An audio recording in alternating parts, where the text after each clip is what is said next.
Hey there AOS fans, Pete here today, no Robin, he's off watching fireworks and stuff. He's definitely not tied up in a dungeon somewhere or anything. So you've got me, and I've got two new boxes of stuff.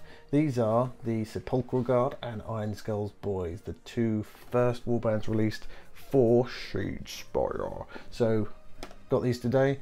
Want to go over a quick run through of the decks just to show you guys the cards and let you know what kind of things I think will be winners, you know, what will be the killers and what will be the fillers in these decks. Now, I'm probably going to come from it from a bit of a corn point of view, so if I miss anything obvious out, please do, you know, say so, point out where I'm being stupid, and generally, you know, go easy on me because I'm still pretty new to this game, as are a lot of you. Obviously, off of the back of the first tournament that's just been played, Sepulchral Guard are the winners, so these are, I think, going to shape up to be one of my favourites. I obviously already have a Death Army. Robin's going to be taking Ironskull's Boys and give them a good paint job, and I should be working on the Sepulchral Guards. And then we'll be getting onto our channel as swiftly as we can do. But now, without further ado, let's crack on with this. I'm going to start off with Ironskull's Boys. Save the best for last with the Sepulchral Guard. So let's open the box. Get a nifty little plastic tray here with everything in, and you get your 4 Orc Boys. Now, I'm not going to run through the sculpts here in too much detail. They're obviously push fit still, just like all the others. Nice little detailed bases, and the models themselves look pretty sweet overall. But like I say, I'm not going to spend too much time on these guys because we don't really care about these guys so much. What we're after is this. Sweet, sweet cards. We have 2 decks here. Obviously 60 cards in total, like it says on the back of the box. 4 fighters, 4 fighter cards, 29 Ironskull's Boys, and 31 universal upgrades, ploys and objectives cards. So let's see what we get in the first pack here. Let's open up the one with the boys in first. Trusty sharp stabby thing.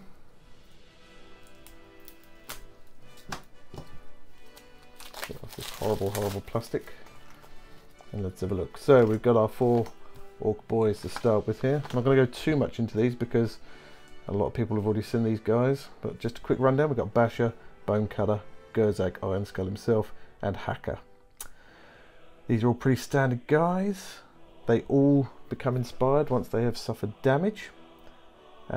This guy here needs swords, 2 dice, does 1 damage, so he's pretty low down the pecking order. Big Chopper uses 2 dice, needs hammers, does 2 damage. Gerzag himself, 2 dice, needs hammers and 3 damage. And Hacker, 2 swords and 1 damage. So Hacker and Basher are your lower guys. But if either of these guys roll crits, Smasher over here has a knockback of 1. And Chopper, if you roll at least 1 crit, has Cleave, which is going to be handy against those tough as nails Stormcast chaps. And then you turn them over. And here's the other side. So they all get a bit tougher. They don't roll any more defense dice or have any more movement like the Khorne guys do, but they do start to cause more damage. But anyway, I'm not going to dwell on these guys too much. Let's move these ones out of the way. What I want to run through are the cards. So we've got loads of specific ones for the Orc Boys. Now I'm going to try and run through these in fairly swift order because there's a lot here to go through, and I've got 2 decks. So first one, Ardor's Iron. Score this in the 3rd phase if none of your fighters are out of action. It's going to be a tough one to get. Have all 4 of your boys still in action, and 3 glorious. Not a lot. It's a tough one, so I'm going to put that into the filler pile. I'm not convinced by that one already. Biggest and the best. Score this in the end phase if your leader took an enemy fighter out of action. Not too hard to achieve, and you get 1 glory, so that's a winner for me. Then we've got Call of the War. Score this immediately, so that's already a plus. If 3 or more of your fighters made a charge action, that makes it a bit tougher, but I do like those ones, so we'll put that over there. You're going to be charging a lot with Orcs, you want to get them into combat anyway, so that's a plus for me. Dead Cunning. Score immediately, good again. If a friendly fighter has 2 more supporting fighters than their target, it's going to be tough considering you've only got 4 Orcs, and you're going to need to have 3 of your guys in play at that point. But it's not too bad. I'm going to put that into the killer pile. There's more of us. Score this in an end phase if you have more fighters on the battlefield than your opponent. That's a pretty easy one to score against Stormcast. It's going to be tougher against most others. Seeing as I'm going to play Stormcast amongst all the rest of them. It's a tough one. I'm going to put it into the killer pile because it's going to be better than the others still. Score in the end phase. Oh, sorry. Get the boss. Score in the end phase if your warband took an enemy leader out of action in the preceding action phase. So it doesn't have to be your leader, just a guy. But it is taking out the leader, which I've found at the moment tough. And it's only 1 point, so I'm going to put that into the filler pile for now. Good scrap. Score this in an end phase if 3 or more fighters were taken out of action in the preceding action phase. So that's 3 or more fighters, not enemy fighters at all.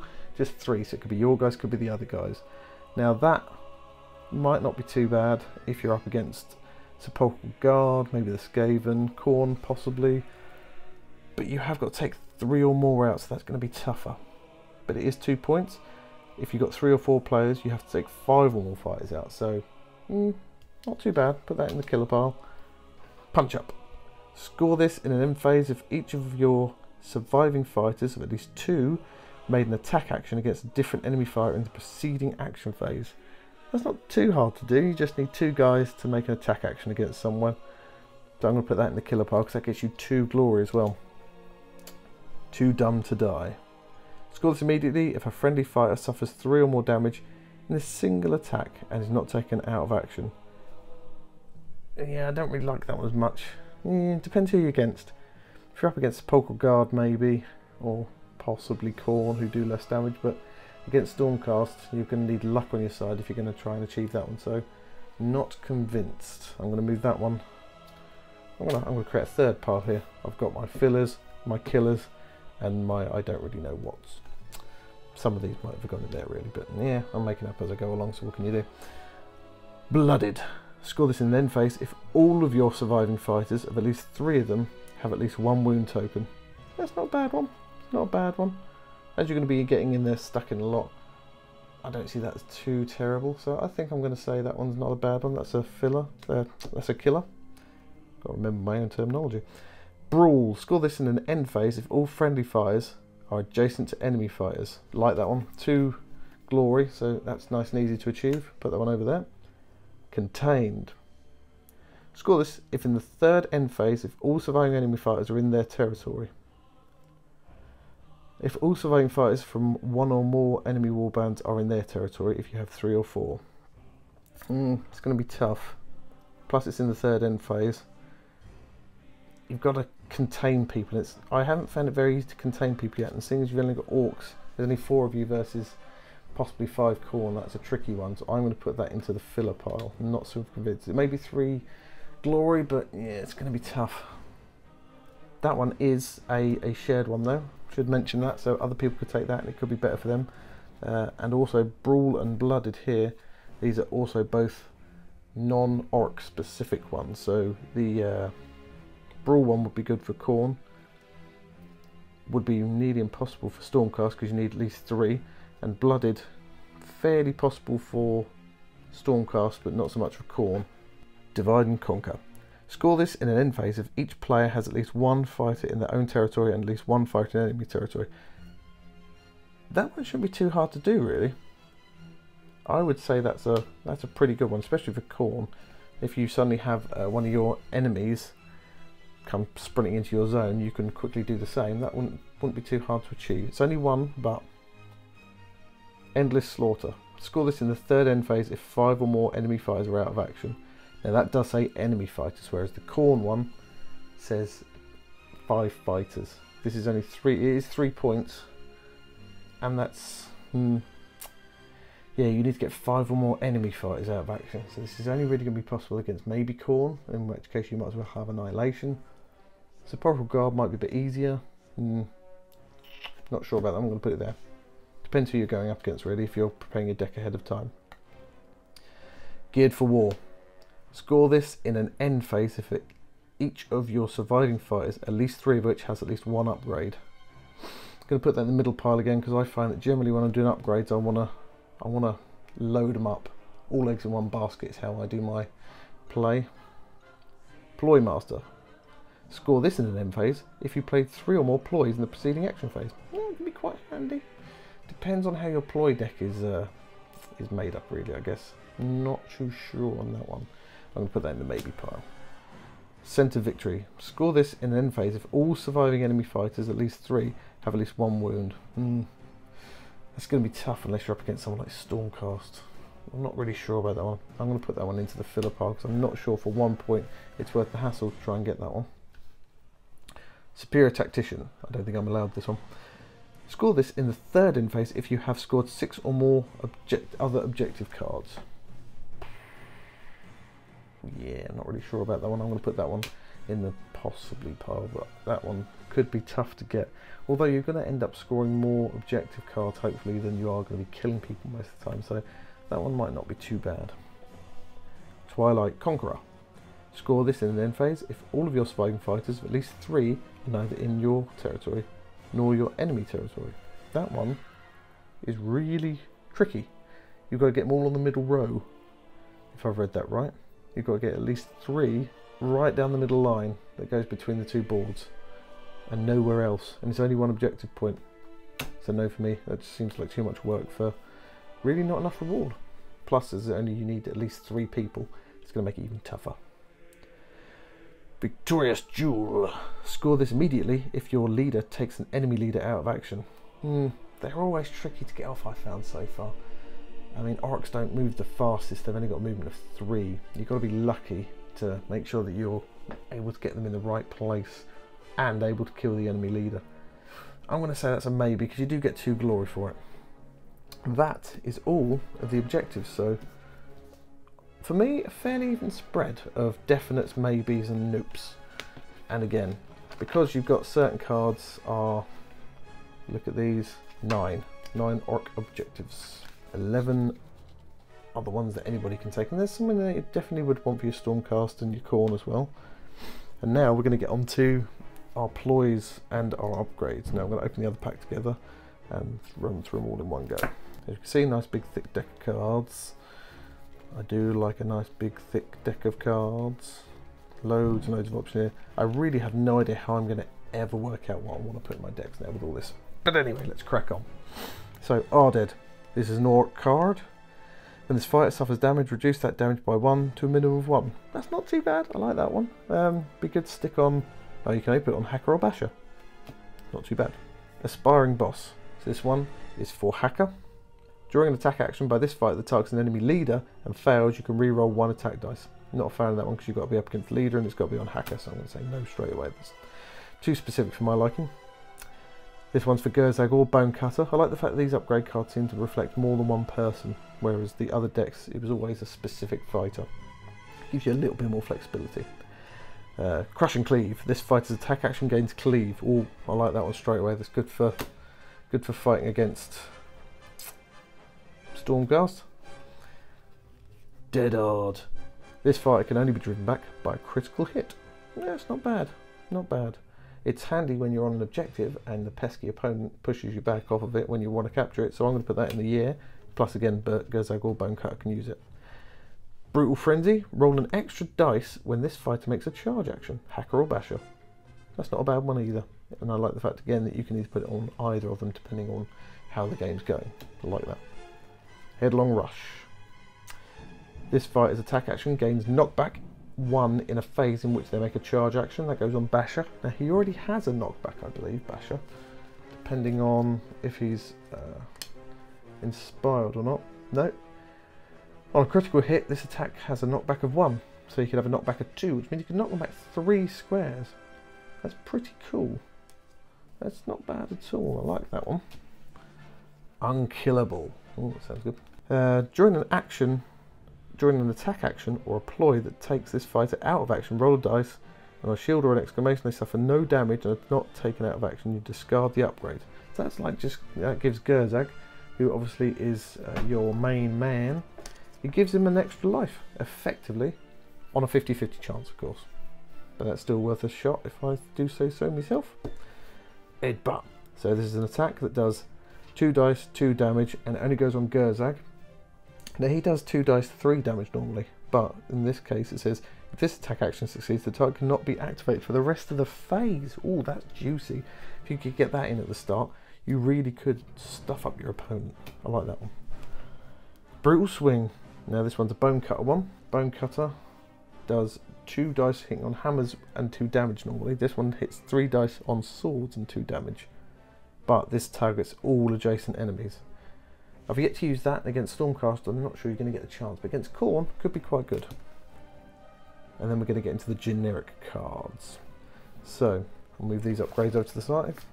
Quite a few in there I quite like from those ones for the orcs, so well worth that. Now we've got the generic ones. Dual Strike. 1 fighter supporting the first attack action. In the next activation is considered to be 2 supporting fighters. That could be good for Stormcast. Well, it's good for anyone really, that's not a bad one. I like that. Parry. The first time, oh, Duarden. I don't think I remember seeing another one with Duarden in it, so anyway, it's a little aside. Parry. First time one of your fighters is targeted in the next activation, roll an extra defense dice. When counting your successes, ignore one of the defense dice. Okay, so you roll an extra one and then you discard one effectively. So you just, it's not too bad, a little bit of an extra roll. I like that. Ooh, Daylight Robbery. Roll an attack dice if you roll a hammer or an exclamation, and we know that's a 50-50. Take one of your opponent's unspent glory. I like that. I like that one a lot. It's very Scavenish. That should have come in the Skaven set. I like that one. What we got next? Destruction. Battles are won by ensuring your foe is confused and off balance. Or me. Choose an enemy fire and push them 1 hex. So, oh, that's, you could get that, and if you could get that one along with the other one that moves somebody a hex, and Stormcast have one which enables you to push them back a hex. That could move someone 2. That could be very nasty for some people. Shifting Shards. Move an unheld objective 1 hex. You cannot move it into a hex that already contains an objective. Well, that could be quite funky. That could really play with your opponent's tactics. I like that one. There's not much over here so far. This is everything that's over here. Duel of Wits, and I am unarmed. Play this when an opponent plays a ploy. Try and say that 5 times fast when you're drunk. Draw 2 power cards. I like that. So you don't have to don't anything particular to happen. Just draw 2 power cards when your opponent plays a ploy. Nice. Cruel Taunt. Oh, I like this one. Choose an enemy fighter, and on a 50-50 chance, they are no longer inspired and cannot be inspired this game. That one could be really horrible against someone like Saek for Khorne, who gets quite tasty when he becomes inspired, or pretty much any of the Stormcast. I like that one a lot. On your feet. Play this during an attack action or ploy that would take a friendly fighter out of action. When there is a friendly fighter adjacent to them, roll a defense dice. 50-50 chance, the fighter does not suffer damage and is not taken out of action. So it's a bit like the other one, the Auric specific one, but this one, you just have to have someone nearby. So it's going to be a bit tougher for Stormcast, but as long as you turtle up a bit next to each other, that one can be too bad. And again, if your opponent hopes they're going to take you out of action, that could really stuff them up. Anticipation. Play this card after the final activation in an action phase. Name an objective card, and if an opponent scores that objective in the next phase, in the end phase, score a glory point. That's the first one I don't really like. I mean, you might know what your opponent's going for. It might be obvious, but I'm just not sure. It's not as exciting for me. I'm going to put that one over there. It's got to happen sometime, right? Misdirection. Play this card when a friendly fighter is chosen by a ploy. Choose another friendly fighter that could be chosen by that ploy. That fighter is chosen instead. I like that. That really good stuff with your opponent. It's going over there. So those are all the generic ploy cards. Again, lots of likes, not many dislikes. Having a good time. Choose a fighter and roll an attack dice. 50-50 chance they can make an attack action. I like that. It's an Auric one only. Really wish that was a Khorne one, but that's tasty. Brutal but cunning. Play this after a friendly fighter's attack action. You can push that fighter up to 3 hexes. I like that. Help redeploy one of your guys, especially as the Aurics are a bit slow. Deafening Bellow. Choose an enemy fighter adjacent to one of your fighters and push that fighter 1 hex. Not bad, not bad. It's alright. It's going in the middle. Gorka Morka's Blessing. The first attack action with a range of 1 or 2 in the next active phase has +1 damage. It's always nice to get +1 damage on one of your attacks. Cunning but brutal. Lots of cunnings and lots of brutals. Play this after a friendly fighter's move. That fighter can make an attack action. You cannot play this during a charge. That's pretty funky. Your opponent might think that No, nothing your opponent might think, but that does enable you to move and attack without it being charged, and then attack the next time round if you really want to, so that's a nice one. Last Lunge. Play this during an attack action or ploy that will take a friendly fighter out of action. Before removing them, roll a dice on a 50-50, make an attack with that fighter. It must target the attacker. It's always nice, nice little last farewell stab there. Leading by example. Play this after an attack action made by your leader that takes an enemy fighter out of action. Another friendly fighter that has not already made a move or a charge attack can make a charge action. That's pretty sweet. So if you manage to take someone out with your boss, you suddenly get another charge straight away. That can enable you to become quite manoeuvrable. More chopping. Roll an extra attack dice for the first attack action and the next activation. Like that one. More chopping is always good. Gets there. Pillage. Remove one objective that you hold from the battlefield. So that's a bit like the Khorne version, Desecration. And it's nice sometimes if you want to stuff your opponent off, if you think they've got that card, that objective that you're just sitting on. Scragum. Each friendly fighter that supports the first attack action in the next activation is considered to be 2 supporting fighters. So there's another card very similar to that over there. I'm guessing it doesn't double up, but I like that one. Ooh, Cursed Artifact. So these are upgrades.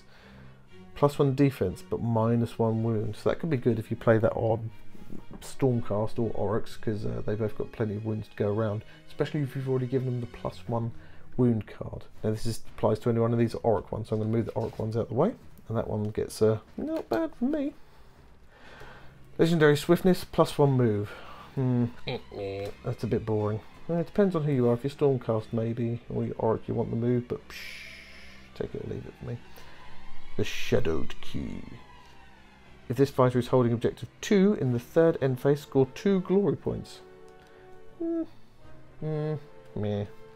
It's a bit specific for my liking, and you only get 2 glory for it, so for that reason I'm out. Cataphraine's Belt. Now this is one of the first of the relic cards.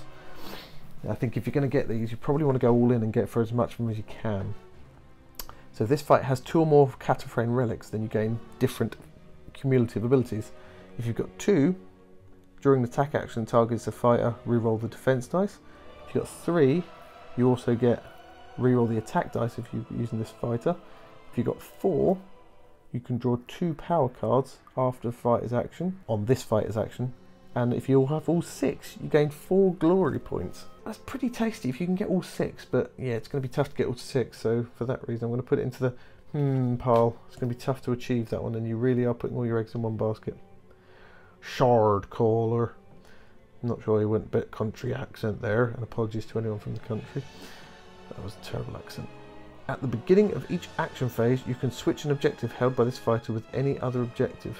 That could be handy if you've got a guy sitting in the backfield, sitting on an objective, and then you keep getting like get objective 2, then get objective 3, then get objective 5. You can just keep swapping them out, especially if your opponent's sitting on one.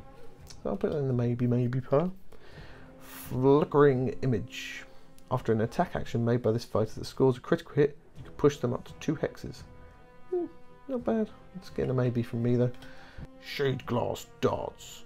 This is the first 3-tile weapon I've seen. Uses 3 dice and does 1 damage. And on a critical, it has a +1 damage as well, so that would do 2 damage. That can be pretty good if you're fighting Khorne, I guess. Some of their guys are low on wounds.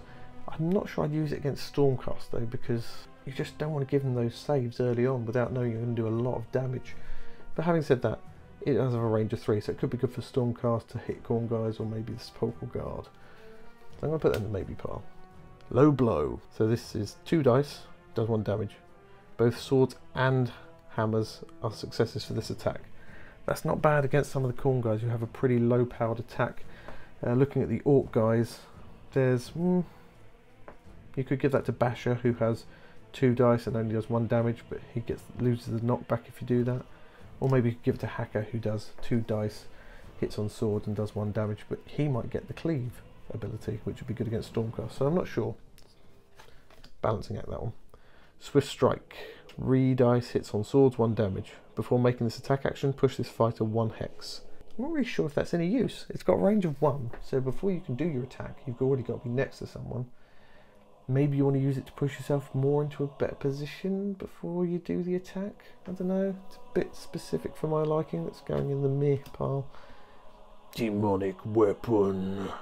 2 dice, hammers, 3 damage. Each time this fighter makes an attack action, they first suffer 1 damage. Oof. Oh, that is a double-edged sword.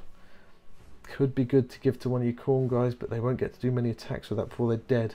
You probably want to pair that up with a healing potion or some of the +1 wound cards probably. But that's a nice card. And then, whoa! And this is an Auric one, slipped to the bottom there. This is an upgrade again. This fighter's attack action with a range of 1 or 2 has +1 damage in a phase in which they make a charge.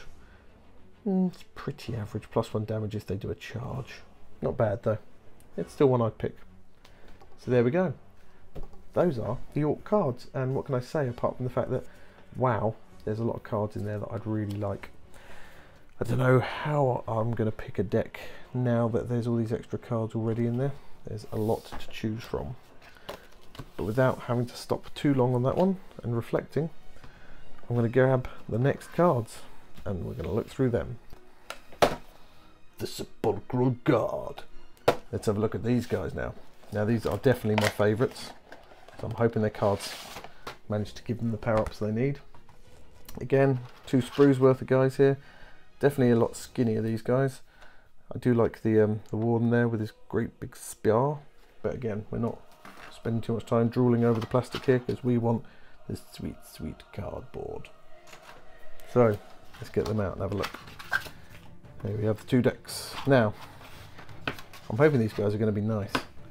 They did win the first tournament. So, you know, they've got a lot to live up to here. I'm not 100% sure whether I'm a great fan of the fact that the guy who won the tournament was a playtester. So he's had these for a month. And he's been playing against all kinds of people. And the guy who he came up against in the final had literally been playing this game for like, I don't know how long it's been out, a week or 2. And it just seems a bit unfair to me. I'm not sure I like that. But it doesn't matter. It's only the first tournament. It doesn't really set the scene for anything. So, anyway, let's start off opening the deck. Looking at the guys. I'm going to talk like this through the whole thing. No, I'm not. Okay, so here are our guys. We've got the champion. 2 dice, 2 damage. Has cleave as standard. Oh, that's nasty against Stormcast. And needs hammers. I like that one. The harvester. He can hit all adjacent enemy fighters, which is also nice against Khorne and the like. The petitioner. Pretty boring. Swords, 1 damage. Another petitioner, same again. Another petitioner, same again. The Prince of Dust, he has a knockback 1 as standard, which is not too bad. Uses hammers, 1 damage. And the Sepulchral Warden. Now he has some actions down here, and those actions are that you can place a friendly fighter that was taken out of action on a starting hex removal wound counters. And he's also got the one where we can choose 2 friendly fighters and make move actions with them, which is quite funky. Again, all of these guys have the ability, they become inspired once they die and are returned to the battlefield. I'm not sure how the Sepulchral Warden gets returned to the battlefield, since he's the only one who can actually return people to the battlefield. But maybe there's a card. When people come back, the inspired petitioners gain 1 extra dice, which makes them a little bit better. +1 damage, all adds up. The champion, when inspired, he does an extra dice, 3 instead of 2 on hammers, and he still has cleave, which is nasty. Whirling Scythe does 2 dice rather than 3 dice rather than 2 dice. The Prince does 3 dice instead of 2 dice and 2 damage instead of 1 damage, which is pretty nice. And the Warden himself, he rolls an extra dice and does an extra damage, so all pretty good. And these guys are slow again, real slow, Stormcast slow. And I think they all roll dodges as well. We're going to start with the objective cards. And who's this on the front here? This ugly mug. That's not actually someone's ugly mug. That looks like Nagash's staff. I cannot remember the name of it. Please post in the comments. I probably wouldn't be able to pronounce it even if I wanted to. So, Battle Without End. Score this in end phase if 2 or more friendly fighters returned to the battlefield in the preceding action phase. It's not too hard to do. It's going to eat up 2 turns, 2 activations though, so that's a maybe from me. Ooh, a 5-er. Claim the city. Score this in an end phase if you hold every objective. it's going to be tough. I'm going to put that in the maybe pile. 5 is hard to achieve with these guys, even though they're slow. I'm not sure if that's going to be that doable. Fearless in death. Well, technically they're already dead, so they're not going to have any fear. Score this in the third end phase if there is only one friendly fighter on the battlefield. Going to put that in the maybe pile again. Depending on who you're up against, that could be hard, and it says only one, so none means you don't get it, and it's only 1 point. March of the Dead. Score this in an end phase if all of your surviving fighters, at least 5, made a move action in the preceding action phase. Oh, I see how you could do that. So if you've got 5 guys and you use your warden to move 2 at a time, yeah, that could be pretty cool. I can see how they're going for that one. That could be pretty doable. Put that one over there. For 2 points as well, that's not bad. More able bodies. Score this in an end phase if your warband took 2 or more enemy fighters out of action in the preceding action phase. That shouldn't be too hard against Khorne, but I'm not sure you'll struggle with that one against Oracle Stormcast, but I like that one. Peerless General. Score this in the third end phase if you have 4 more surviving fighters and none are inspired. Oof, that's tough. Your guys get inspired when they get brought back, so you've got to rely on only losing 3 guys. I'm going to put that in that pile because that sounds nearly impossible, seeing as that's in the third end phase. Skills Unforgotten. Score this immediately if your leader takes an enemy fighter out of action. Yeah, it's always a winner for me. He should be capable of taking out some of the lowbies pretty easily, so that's a win. The Invigorated Dead. Score this in the third end phase if all of your surviving fighters are inspired. Not a bad one. I'm going to put that in the maybe pile. I'm not sure yet how easy it's going to be to get people brought back and still have an effective fighting force. Undead Swarm. Score this in the end phase if each enemy fighter is adjacent to at least 2 friendly fighters. If you've got 3 or 4 people, it's if at least 3 enemy fighters are each adjacent to at least 2 friendly fighters. Could be easier against Stormcast, I think, that one, so I'm going to put that into the maybe pile, or maybe Oryx. It's going to be near impossible against Khorne, I would have thought. Bloodless. Score this in an end phase if no fighter suffered any damage in the preceding action phase. I'll put that in the maybe. Against Khorne that will probably be quite easy, against Stormcast maybe less so. But the first turn is usually about manoeuvring, so it might be a quick easy win. Crushing Force. Score this immediately if a friendly fighter makes a successful attack that deals at least twice as much damage as is needed to take their target out of action. The damage that you guys cause is so low. Oh, that one's nearly... No, I don't like that one. That's just too hard. I mean, if you get like an inspired warden hitting somebody who's only got 1 damage left, and he'll do 3, then that'll be okay. But no, that seems too much work for me for 1 glory. There's got to be better stuff. Ah, just remember that these last 2 that I've just brought out are for anybody. So Bloodless and Crushing Force are for anyone, not just the Sepulchral Guard. So I'm going to move these cards to the side. There's the Sepulchral Guard ones.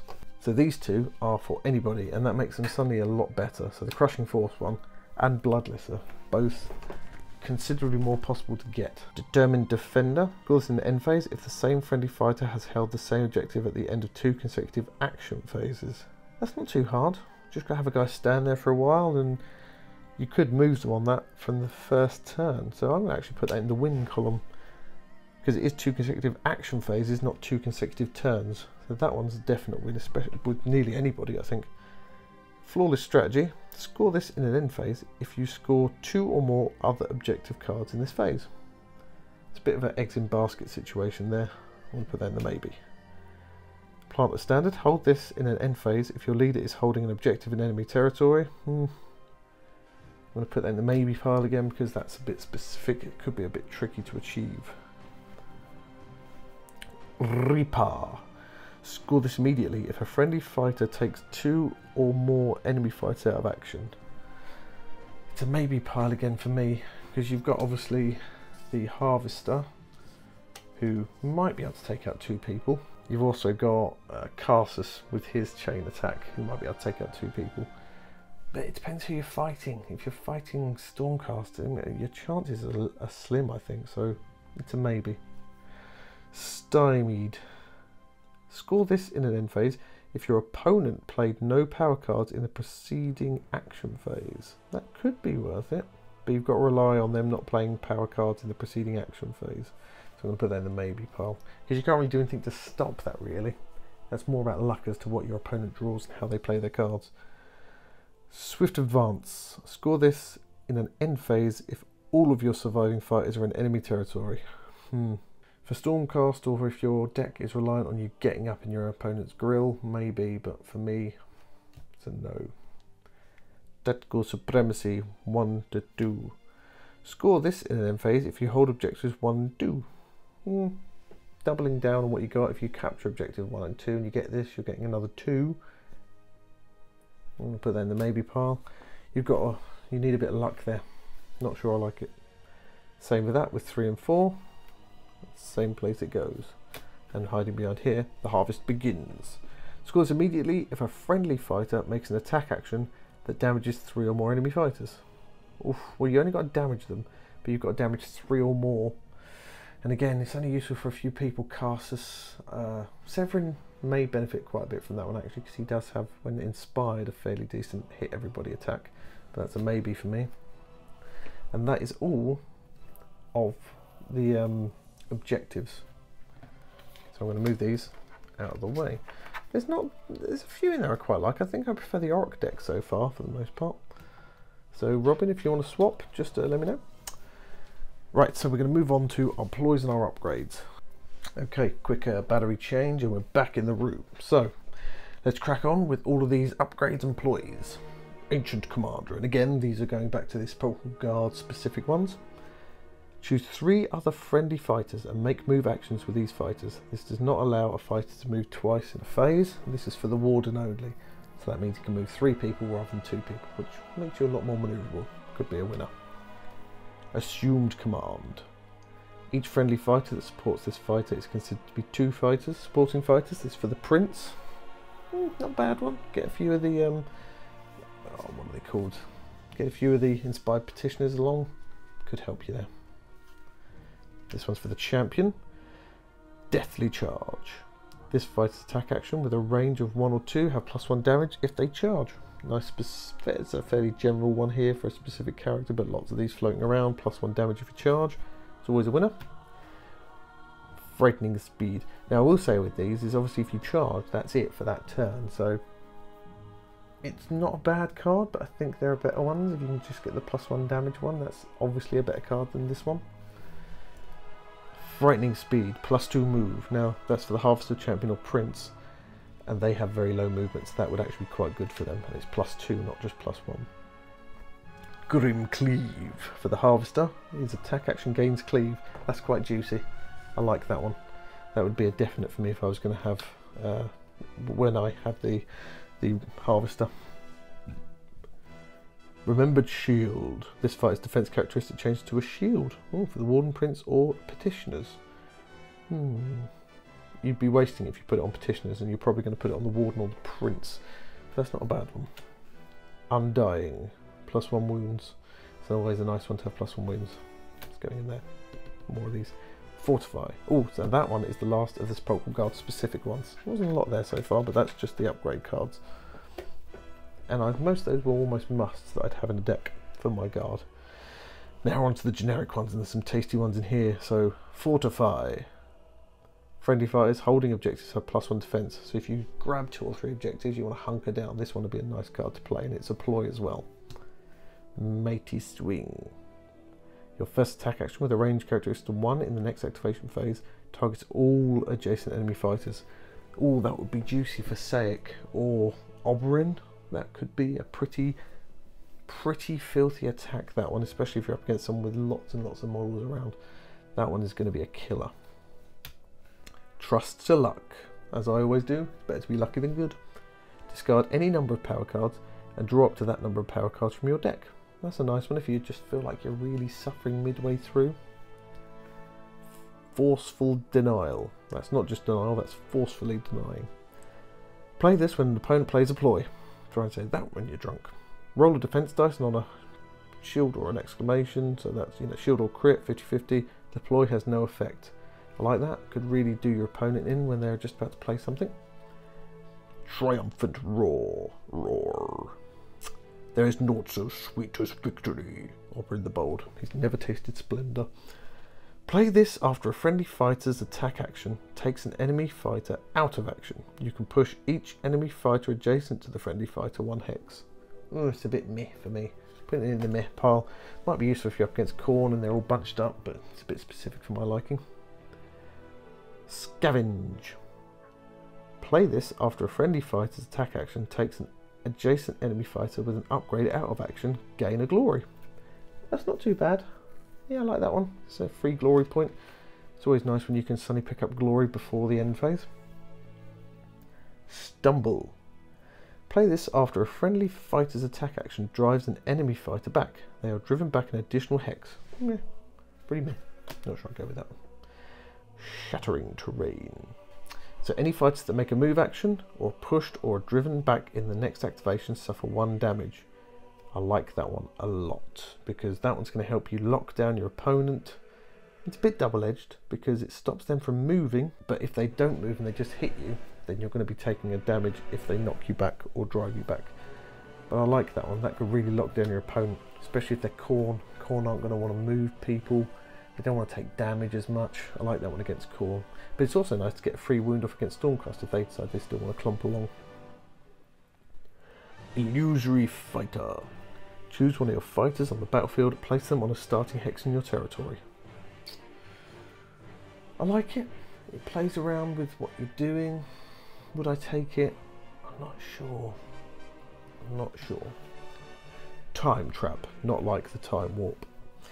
Choose a fighter. They can take an action. Skip your next activation. You cannot play this card after your 4th activation. So it enables you to quickly fire off 2 goes in one, which could be quite good. You could get a move off with one guy, and then you could get a charge off with someone else, or screw it, you could just do a charge with one guy and then charge with someone else. Now we're back to the Sepulchral Guard specific ones here. Bone Shrapnel. Play this after an attack action, takes a friendly fighter out of action. The fighter that took them out of action suffers 1 damage. So it's a bit like the Khorne version. It's always nice to get a free wound off against somebody. Ceaseless Attack. Place this after a friendly fighter's attack action. Make an attack action with another friendly fighter. It's always a win. It's always nice to be able to get more than one swing off. Clawing Hands. Each friendly fighter that is not on the battlefield is considered to be supporting the first attack action in the next activation. Oh, I like that one. You could do that if you've suddenly lost 3 or 4 guys and then start bringing them back afterwards, but that could be very nice. Plus I like saying Clawing Hands.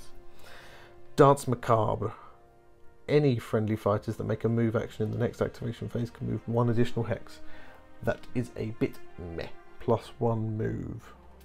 I guess you'd use it in line with the action from the Warden Inspired. It's a bit meh. I'm not liking that so much. Grasping Hands. Reduce the move characteristic of the first fighter to be activated in the next activation by the number of friendly fighters that are not on the battlefield. Ooh, again, that could be quite nice if you've got loads of your guys taken out of action and suddenly Oberyn wants to go storming off down the board and finds he can move 1 hex. It's even just as good against Khorne, really, because they rely on running around a lot, so that could stuff a lot of people up. Restless Dead.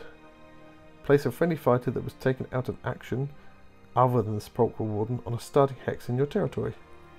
It's a free res. It frees up your Warden, I guess, and it's not too bad, especially if you lost one of your big guys.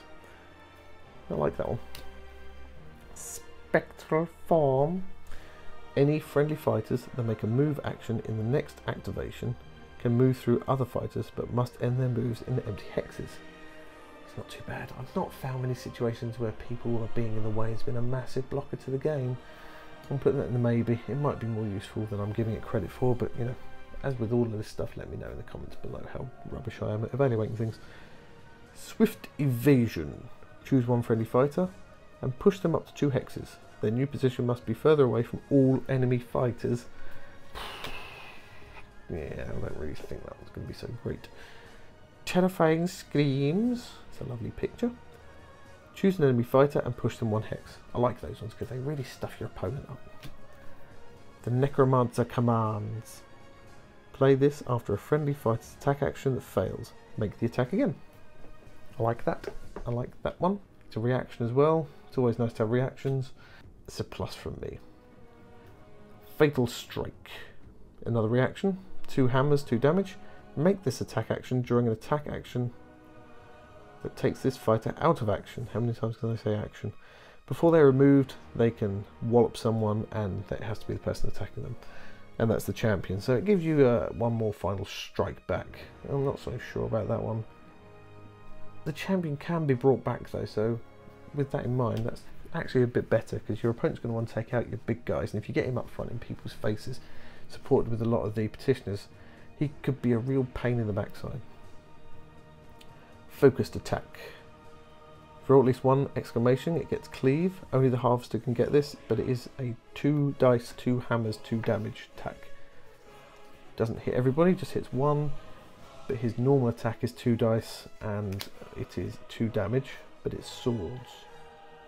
So, bit.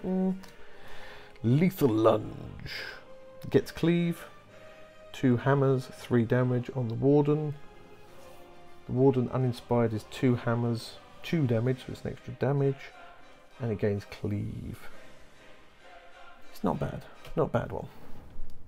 That is all of the Sepulchral Guard specific cards there out of the way. Last ones, Helpful Whispers. Whisper, peace and carrots. If this fighter has no adjacent friendly fighters, rolls of single assist are successes when they make an attack. That's always nice to have. It's especially helpful for, as pictured here, the Stormcast, because they very rarely have adjacent friendly fighters. Soul Trap. During an attack action or ploy that takes this fighter out of action, roll a defense dice. On a shield or a crit, 50-50, they suffer no damage and are not taken out of action, and you discard the upgrade. Like that, that's just like the Auric one, gives you basically an extra wound. Well, not an extra wound, gives you an extra life, in fact. Army of 1. This fighter is, if this fighter is the last friendly fighter on the battlefield, they have +1 defense, and all of their attack actions have +1 dice. Yeah, not bad. That's definitely aimed at Stormcaster Aurics, really. You need a guy to be tough. It's almost definitely not going to be for your Sepulchral Guard, because you're going to hopefully have loads of people around all the time, and if you're cornered down to one guy, you're in trouble. It's a maybe. Sixth Sense, and they've put an Auric in there. I don't know if Aurics even contain all the 5 normal senses. Your opponent can never consider double assists as a success for attack actions. Beep. I've yet to have a situation where I've had double assists. That's a meh for me. The Dazzling Coup. It's not very dazzling, is it? If this fighter is holding objective 4, you're getting 2 glory. Aha, and there we've got another relic. Cataphrane's Plate. And again, this does the same thing as before. If you have 2 or more relics during an attack action, you get a reroll. You get to re-roll a defense dice. If you've got 3 relics, you get that, and you also get to re-roll the attack dice. If you have 4 or more, you get those 2. Plus, you can draw 2 power cards after their action. If you have all 6, you gain 4 glory. Still putting it in the meh pile. You've really got to put all your eggs in one basket for that one. Plus, we've only got 2 of the cards, so it's going to be pretty much impossible to do at the moment. And for that reason, I'm not interested. So I'm going to put that one over there. I won't be taking that any time until at least all 6 relics are available, and even then, you've really got to put all your eggs in one basket with that one. I'm not sure if I can say more eggs in one basket enough times to really highlight that one. Cunning Duelist. During this fighter's attack action that succeeds against an adjacent enemy fighter. So a lot of these say adjacent, which I'm thinking things like Carsus with his 2 ranged attack probably can't take advantage of these. At least with his ranged attack. During this fighter's attack action that succeeds against an adjacent enemy fighter, instead of driving the target back, you can switch the 2 fighters' places. Yeah, it's a bit like an attack and a confusion all in one. It's not too bad. It's alright. Blessed Armour, or Blessed Armour. When you roll an exclamation for this fighter when they are targeted by an attack, remove 1 token from them before any damage is dealt. Oh, that's nice for Stormcast and Aurics. Oh, suits you, sir. That is a nice card. That is a nice card for anyone, really, but especially anybody with lots of wounds. Coordinated Attack. When making this attack action, roll an extra attack dice for each other friendly fighter. Oh, that's nice. That's very nice for Khorne and for, well, Sepulchral Guard really. It's only 2 swords and 2 damage, but you get to roll an extra dice for every other person around. That could be very nice. And Shade Glass Sword. When did they get a chance to actually make stuff out of shade glass? They're stuck in there. Anyway, 3 hammers, oof, and 2 damage. When this attack action is successful, discard the upgrade. On a critical hit, this attack has +1 damage. Not too bad. I mean, if you're rolling 3 dice, I don't know what your chance of crit. Oh, does that just become 3 in 6? Is that 50-50 to get that? Or is it still 1 in 6? Tell me in the comments. I'm rubbish with odds and I need to brush up on those a bit. But if you do get a crit, that's 3 damage rather than 2 damage. But you only get it once. Could be useful though, because that's a shed ton of damage in the grand scheme of things, depending who you're up against. So anyway, that is all the cards from all of the 2 new boxes with the Shadespire expansions. There's Oryx over here. There's the Sepulchral Guards. There's loads of stuff. Do I like all the cards? I don't like all of them. Some of them are a bit meh. Some of them are considerably tastier.